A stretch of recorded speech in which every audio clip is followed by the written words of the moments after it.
Yes, indeed, time for Mark Meets, and tonight the renowned historian, broadcaster and Daily Mail journalist Robert Hardman, whose book, Queen of Our Times, The Life of Elizabeth II, was the Sunday Times Biography of the Year. Well, his latest book is all about our new monarch. Charles III, new king, new court, the inside story. Well, it's a book which has won rave reviews and is out now. Robert Hardman, welcome to Mark Dolan tonight. Thank you, Mark. Let's start with some very positive news. Charles and Camila celebrate 19 years of marriage this week. Was this a union that was meant to be?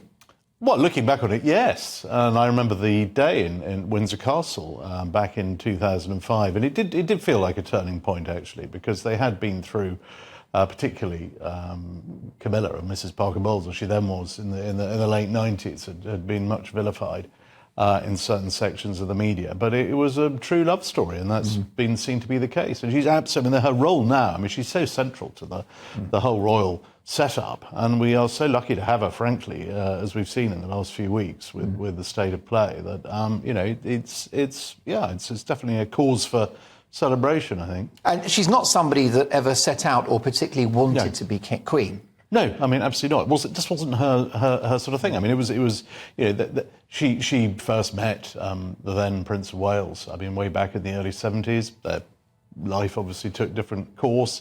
But it was, you know, ultimately it was a love story that was meant to be, and you know, she has taken to royal duties with a real degree of not just enthusiasm but sort of determination. I think particularly, I mean, I'm a writer, and she's a great stalwart of the written word, and it's not just the odd sort of token patronage here and there. I mean, she's for the best part of 15 years now has been supporting a wide range of literary organisations, from the Commonwealth Essay Prize and the National Literacy Trust and Book Aid International. She really gets into a subject, and she champions it. And it's the same with domestic violence. I mean, she does a lot of stuff that we don't see just because that particular subject is so sensitive that, you know, it's not that she can't turn up with a camera crew, but she absolutely she's busy. And she's an unfussy, no-nonsense character, isn't she? Yeah, she is. And she also with a sort of sense of humour. I mean, she's not grand. No. I mean, well, she's the Queen. I mean, you know, but she's, you know, people sort of forget, they sort of accidentally call her Your Royal Highness or forget to call her Your Majesty. I mean, it took several months, actually, after the King's accession for her to remember that she was Her Majesty. People would be sort of saying, "Oh, Your Majesty," and she'd just be sort of looking around. So, oh, golly, that's me, you know. So, yeah, she's not... she's very approachable. She's very popular, and you notice this. I think it's very telling that if you look back at all the time she's been royal, as it were. I mean, almost zero turnover of staff, which I always think is a very good indicator of how somebody looks after other people. Which takes us to Meghan and Harry. What has the drama relating to Harry and Meghan? What sort of pain has that brought to King Charles, do you think? How much has he suffered as a result of so-called Megxit? Well, I mean, he's right from the start was sad that his son was sort of leaving not just the country but leaving royal life. I mean, it was a source of, I think, great pain to him. But I mean, particularly since he's become king, he's got so many other things to worry about, and because they've made it abundantly clear that's the future. And there isn't really a negotiation to be had. I mean, in his one of his interviews around that sort of rather frenetic time towards the end of 2022, when you had Harry and Meghan, you had the sort of the 6-part Netflix documentary followed rapidly by the book Spare, and in the interviews surrounding it, Harry kept talking about, you know, he was waiting for this apology from the family. I mean, you know, well, carry on waiting. I mean, they've got other things to do. I mean, he clearly, you know, he loves his son. The king, is the door open still? Yeah, the door is always open. I mean, there's a different dynamic between the brothers. That's, you know, been much analysed. I think that's possibly going to be take more time. But I mean, the king is very much he's not one for a feud. I mean, it's very much, let's, you know, if we can make this work, if one day we can kind of normalise a situation where where Harry and Meghan and the children, because he'd love to see his grandchildren. If the situation can evolve where they can come and go and there can be a more sort of easygoing relationship, I think everyone would be happy. So you don't think necessarily, you don't identify that Charles is bitter or angry about the situation with the Sussexes, just a little hurt and a little disappointed? Yeah, bitter and angry. He's got so much else going on, so many other things to worry about. That it's not really his style either. I mean, you look at the way that I think that he's, he does take a sort of, rather like the late Queen as well, took a sort of big tent approach. I mean, I think the way, for example, that at family events, only at family events, but the Duke of York is still there. And not only that, but his ex-wife is welcome as well. He does. He's a man of faith, and I think he does have a sort of a kind of Christian sense of forgiveness. How is he doing the job differently to his mother, Queen Elizabeth II?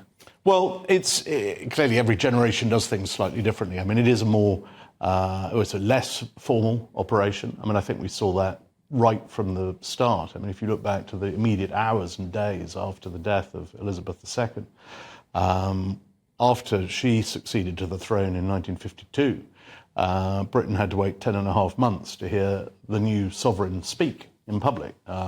And it was many months of court mourning, and it was a long time before, if you like, the new reign got going. Whereas with Charles III, I mean, it was right there from the start. Within 24 hours of becoming king, he was on the airwaves. I thought it was very telling that the next day, the day after his mother's death, he flew down from Scotland and he went straight to Buckingham Palace. So all these crowds outside, and I was there with them. And the car stopped outside the gates, didn't go through, which is what we all expected, stopped outside, and he got out and immediately started talking to people. He does love the sort of public shaking hands, and shaking hands, receiving hugs even. Yeah, the very first person he went up to was a lady who was in floods of tears, and he just went up and was trying to sort of offer a hand, and she said, "Can I give you a hug?" He said, "Of course." Now, someone inside the palace said to me, I don't think anyone would have asked the late Queen for a hug, and had they done so, probably wouldn't have got one. That's it's just a sort of tonal shift. There's a more transparent approach to events now. I mean, things like, for example, seeing the Accession Council live on television. I mean, that would have been unheard of. Events at the palace, obviously they're off limits at the moment. The King isn't hosting parties because he can't on doctor's orders. But I mean, up until a few weeks ago, he was, and they're less formal than they used to be. There's just this sort of, obviously he's still the king, it's still the palace. There still has to be these levels of grandeur. That's what people want. I mean, they want things to feel royal. But for example, there are fewer sort of greeting lines. There are fewer. There's just been a sort of dialing down slightly of some of the protocol and the etiquette. And it's just a reflection that he is of a different generation. And of course, his openness about his health issues and his cancer diagnosis. There are other aspects of the book that are absolutely compelling. Is Charles haunted by the memory of Diana? No, I think when you've been through to start with, the most celebrated and famous fairy tale wedding, probably of all time, and then to have gone through the pain of the most celebrated and scrutinised marriage breakup of all time. I mean, I think you get used to, you find an ability to sort of compartmentalize that. And I think he did go through a period when the media, particularly not just here but around the world, was hostile, very hostile to him. And people talked about the War of the Waleses. It became a sort of media shorthand. And what he did then, and what he's done through subsequent crises, you get on with it. His relationship with Diana wasn't as sort of hostile as you see things like The Crown sort of portraying it as a sort of constant battle of wits and constant attempt to undermine the princess. It just wasn't like that at all. I mean, it was a breakdown of a marriage. But I mean, if you look at the stats for all the couples married in the same year as Charles and Diana, 28%. By the time they had split up. So, and they didn't have their own plates or tea towels. Was that marriage, Charles and Diana, was it a mistake? Because the perception is that Diana was deeply in love with Charles, and Charles was not in love with Diana. Yeah, that's become a kind of media shorthand. But I think it is like any relationship. It's far more sort of complex than that. There are sides of it we won't really know. I mean, the fact is, the result of that marriage is William and Harry, whom he adores, he's devoted to. I mean, like any family who've been through this sort of thing. I mean, of course, there are going to be regrets on all sides. But I think the world can look back at how. In the aftermath of the death of Diana, what happened next? The fact that he was a doting dad, and yes, of course, things have gone in all sorts of directions with the Sussexes, but it's where we are. Robert, a couple of seconds left. Let me just wave the book at my director Cam there. It is Ran. It is very good. Charles III, New King, New Court, the inside story. A couple of seconds. We're praying for a speedy recovery for Charles and for Catherine as well. Briefly, what can he hope to achieve in the years ahead if he hopefully recovers? Which we pray. Well, I think what he's already done is he's steadied the ship after the longest reign in history. And if you look at the back, just not long before the death of the Queen, immediately afterwards, you had a lot of critics saying, "Oh, well, who can possibly fill her shoes?" Well, he has. There you go. And the fact is, the monarchy, faith and general trust in the monarchy with the political system. There we are. You tell me which is more trusted. Brilliant, Robert Hardman. You're so right. Long live the King.